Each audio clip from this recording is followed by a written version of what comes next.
जवळून दूर गेलेलं प्रेम. भूमिगत कक्षात थंड शांतता पसरली होती. काचेच्या पेटीत ती गुप्त फाईल ठेवलेली होती आणि तिच्या समोर उभे होते ईशाचे वडील. त्यांच्या हातात बंदूक होती आणि ती सरळ अरुणच्या छातीवर रोखलेली होती. ईशा हादरली. बाबा, तुम्ही हे काय करता?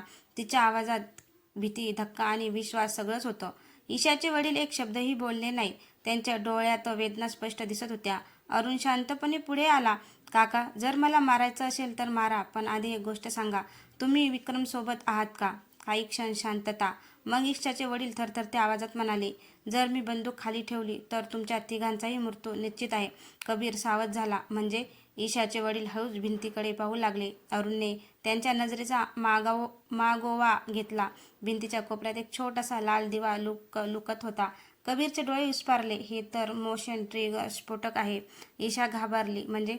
कबीरने स्पष्ट केलं, जोपर्यंत काकांची बंदूक अरुणकडे रोखलेली आहे तोपर्यंत सेन्सर स्थिर आहे, पण त्यांनी हात हलवला किंवा बंदूक खाली केली तर संपूर्ण कक्ष उडेल.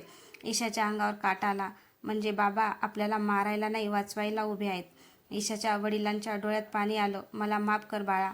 मला तुझा तिरस्कार सहन झाला असता, पण तुझा मृत्यू नाही. तेवढ्यात कक्षाच्या वरच्या बाजूने आवाज घुमला. भावनिक नाटक संपलं का? सगळ्यांनी वर पाहिलं. लोखंडी गॅलरीवर विक्रम उभा होता. त्याच्या मागे शस्त्रधारी माणूस होते. विक्रम टाळ्या वाजवत म्हणाला, वा, खरंच सुंदर दृश्य आहे. बाप मुलीला वाचवतोय, प्रेमी जीव द्यायला तयार आहे, पण शेवटी जिंकणार मीच. अरुण ओरडला. विक्रम, हे सगळं थांबव. विक्रम हसला. तू अजूनही समजतोस की हा खेळ फक्त फाईलचा आहे?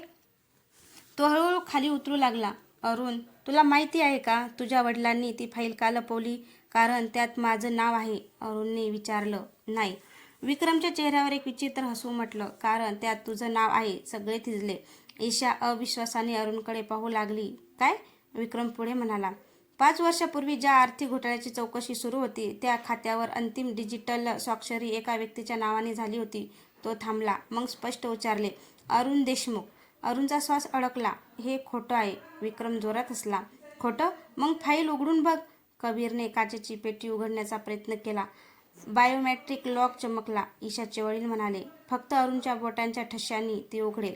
अरुण हळूहळू पुढे गेला. त्याने थरथरत्या हाताने स्कॅनरवर बोट ठेवलं.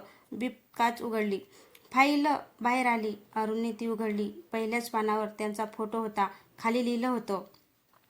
ईशाच्या डोळ्यात अश्रू दाटले. अरुण, हे काय आहे? अरुण गोंधळला होता. मला याबद्दल काहीच माहिती नाही. विक्रम शांतपणे म्हणाला. तुझ्या वडिलांनी तुझ्या नावाचा वापर करून सर्व व्यवहार सुरक्षित केले. जर सत्य बाहेर आलं तर कायद्यापुढे मुख्य आरोपी तू ठरशील.